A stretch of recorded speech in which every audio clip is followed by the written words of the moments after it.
Olá, Silvio. Olá, amigos telespectadores. Eu havia prometido que traria para esse espaço decisões polêmicas e atuais que acompanham nas justiças do trabalho de todo o Brasil, não é verdade? Pois essa semana uma decisão bem diferenciada deixou alegres e tristes alguns advogados e operadores do direito. É que uma juíza substituta da 9ª Vara do Trabalho de Vitória, no Espírito Santo, autorizou uma execução trabalhista definitiva em um processo que ainda não transitou em julgado. E ela fez isso com base na decisão do Supremo Tribunal Federal de permitir a prisão após a condenação em segunda instância. Apenas para ilustrar rapidamente o caso, é de um engenheiro que ajuizou uma ação contra a companhia Ferrostal. Ele pediu o pagamento de horas extras e de sobreaviso e adicionais de periculosidade e de transferência. Segundo a defesa do empregado, o valor estimado da causa é em torno de 1,39 milhões de reais. O Tribunal Superior do Trabalho manteve a sentença que concedeu o adicional de periculosidade e as horas extras. Então, a empresa apresentou um recurso extraordinário ao STF, que agora aguarda análise de admissibilidade. Na Justiça do Trabalho, é costume os juízes determinarem a execução provisória antes do trânsito em julgado da ação trabalhista, obrigando a empresa a depositar os valores devidos em juízo. Já a execução definitiva permite que o trabalhador levante os recursos depositados. Mas, caso a decisão seja revertida, o engenheiro teria de devolver os valores atualizados à empresa. Para pedir que a vara autorize o pagamento das dívidas trabalhistas antes de o STF apreciar esse recurso da companhia, o advogado do empregado citou a decisão do STF que permitiu a prisão de Luiz Inácio Lula da Silva após condenação pelo Tribunal Regional Federal da 4ª Região. Com base nisso, esse advogado questionou se o direito à propriedade se sobreporia ao direito da liberdade, para ter de aguardar o trânsito em julgado.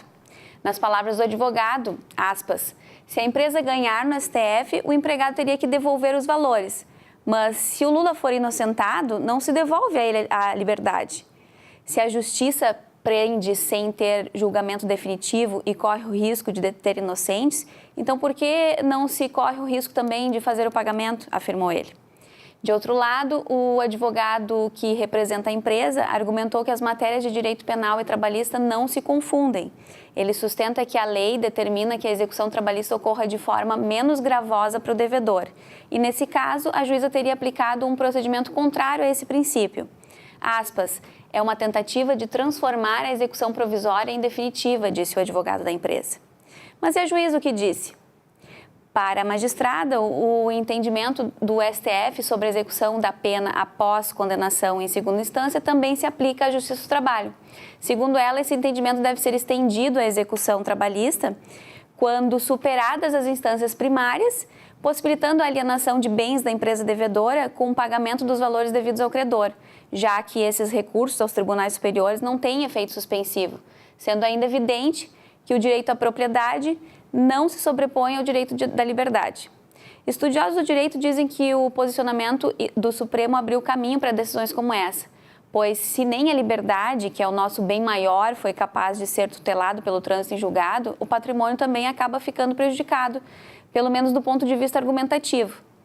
Mas se pondera que esse tipo de decisão mistura conceitos jurídicos diferentes e poderia provocar grande impacto na justiça civil, por exemplo.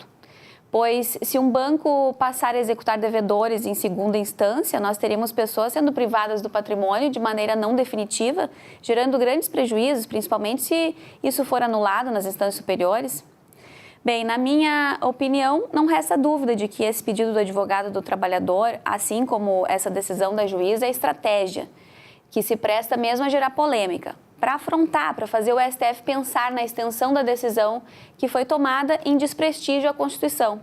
Mas o problema é que quando os advogados ou os cidadãos compram essa ideia e começam a replicar isso, ou seja, se usarmos uma decisão inconstitucional em benefício próprio, em outros processos que envolvam outras matérias, de certa forma estamos pactuando com aquela decisão inconstitucional, fazendo com que ela se fortaleça e se propague.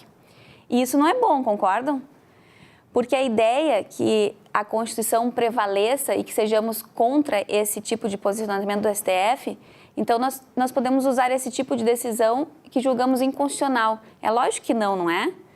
Deixe a sua opinião para a gente lá no nosso canal do Economia e Desenvolvimento do YouTube. Um abraço e até a próxima semana.